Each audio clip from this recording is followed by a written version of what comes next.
谁能想到一个身高不足5尺的小个子，竟能在群雄环视的春秋战国之间，靠着一张嘴，屡屡让诸侯国闭嘴，让大国国君俯首。他就是齐国的名相晏婴，字平仲，后世称他为晏子，是继管仲之后，齐国又一位政坛巨擘。晏婴仕于齐灵公、齐庄公、齐景公3朝，辅佐政务长达50余年。他不是权臣，也不掌兵权，却以智慧和忠诚为齐国赢得了一次又一次的尊严。他是春秋时代最耀眼的外交家之一。晏婴接任上卿一职的时候，已是齐灵公末年。此时齐国国势日渐衰微，早已不是当年的中原霸主模样。齐灵公昏庸无能，群兵独舞。他想要立宠姬所生的公子牙为太子，就派原来的太子公子光出手即墨，并改立公子牙为太子。为了除掉公子光，还发兵攻打鲁国，以致国弱兵疲，人民困苦。晏婴内辅国政，屡尽忠言，可惜秦灵公充耳不闻。公元前555年，晋国率领诸侯联军与秦灵公在平阴大战，结果秦灵公兵败逃亡。第2年就生了重病，大夫崔杼、晋封等曾即墨迎回公子光，并杀了公子牙母子。秦灵公得到消息，吐血而亡。太子光即位，是为庄公。齐庄公为了提高自己的威望，不听晏婴的劝告，执意对外运兵。后来齐庄公和崔杼的妻子私通，被崔杼知道后设计杀死了。接着崔杼和庆封拥立齐庄公的异母兄弟除臼为国君，就是齐景公。晏子继续辅助齐景公，竭心尽力地拯救齐国的内忧外患，多次出使都靠着善变的口才和敏捷的反应，不辱使命，捍卫了齐国的国格和国威。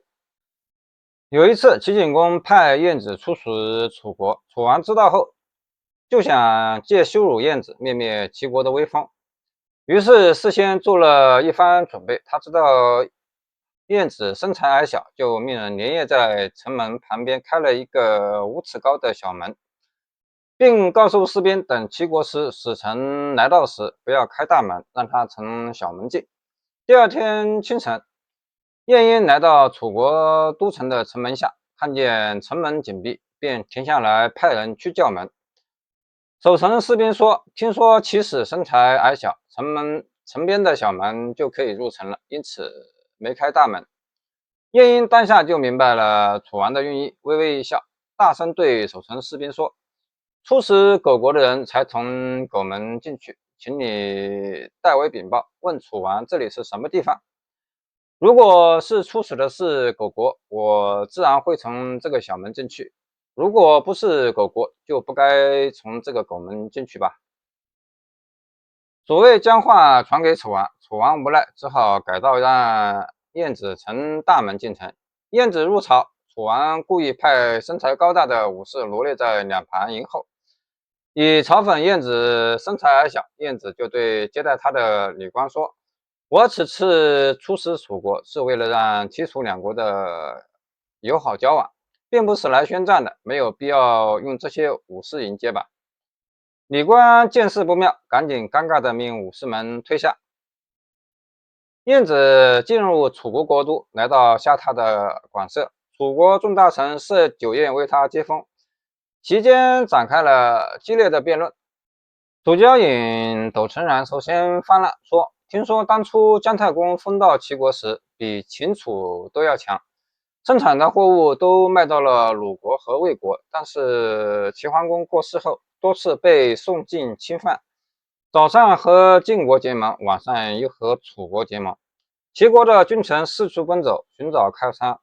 景公的志向，晏婴的才能也没有比桓公、管仲差呀，怎么会沦落到这种地步呢？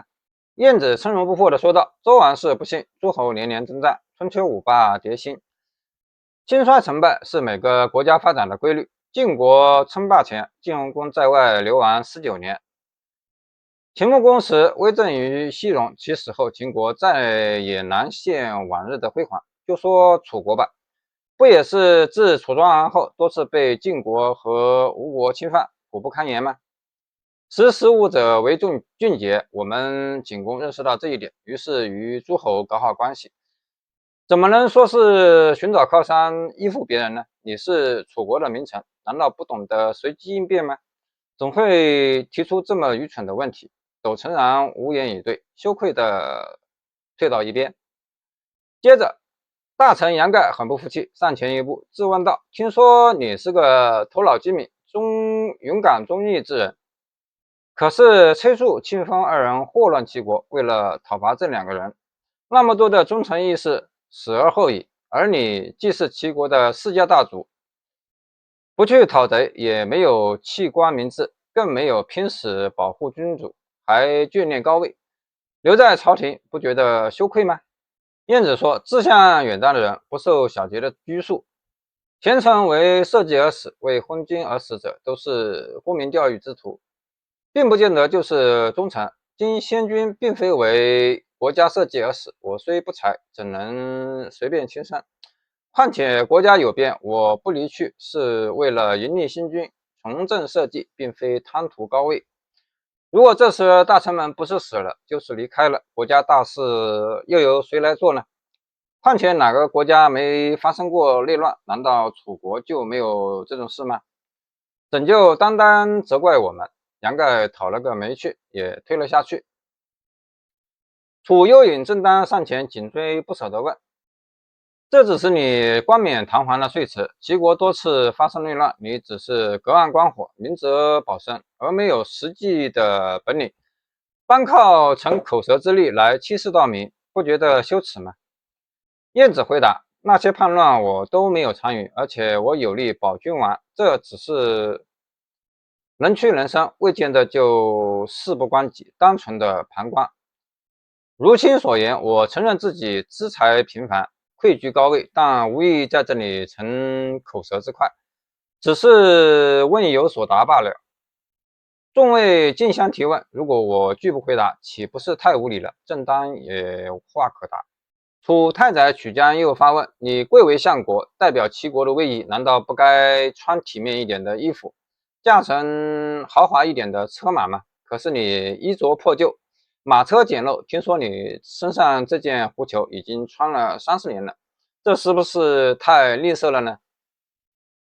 晏子笑答：你的见识何以如此短浅？自从我居相位以来，父母妻族都衣食无忧，而且还能救助70多户人家的生活。我自己虽然生活简朴，但却可以扶危救困，帮助众人，这样君王的德政不是更能得到彰显吗？曲江叹服，楚王车右南往，不满地说道：君王将相必相貌绝伦，雄伟无比，这样才能立功当代，留名后人。可是如今相国您身材不满无耻，手无缚鸡之力，不觉得自惭形秽吗？晏子坦然自若地答道：秤砣虽小，却可压千斤，周讲弓长，还是得依附水而起作用。纣王堪称勇武绝伦，却免不了亡国丧命。你自视高大，不也只能给楚王驾车御马？我虽身材短小，却可以独当一面，为国家社稷效劳，南瓦脸红不言。楚大夫武举见这么多人都说不过晏子，赶紧解围，说：晏平仲是难得一见的奇才，楚王还在等着召见，各位就不要跟他较劲了。楚中大臣没有占到丝毫上风，泱泱不乐地回去了。晏婴去拜见楚灵王，楚灵王瞥了他一眼，见他果然矮小，傲慢的大声说：堂堂齐国是不是已经没有人了？晏子知道楚王有心刁难，只顺势答道：我们国家人丁兴旺，都城临之，居民众多，大家都展开衣袖，就可以遮天蔽日，大家都抹一把汗，就像下起了大雨。街上往来的人群热闹拥挤，走路时接踵摩肩，怎么会没有人了呢？楚灵王便笑着问：既然如此，为什么派你这样的人来出使呢？晏子坦然自若地答道：您有所不知，我们齐国对派出的使节非常讲究，贤德而有才能的人就出使好的国家，愚蠢无能的人就派去出使不成器的国家。在众多使臣中，我最不起眼，也没什么才能，于是就被派来出使楚国了。楚王本想辱人，现在却自取其辱，半天说不上话来，又不好责难，只好对他以礼相待。晏子凭着机智，没使齐国受辱。楚灵王碰了一鼻子灰，很不甘心。第二年冬天，晏子再次出使楚国。楚灵王听说这次出使的还是晏婴，便想趁这次出一出上次被晏子抢白的气。晏子来到楚国，楚灵王命人摆上酒宴，亲自招待。宴席间，宾主商谈甚欢的时候，忽然看见2名公差绑着一个人从殿下经过。楚王故意生气地问：“这是怎么回事？没看我在招待贵宾吗？”2名公差答道：“他犯了偷盗罪，正等候发落。”楚王又好像很随意地问道：“他是从哪里来的？”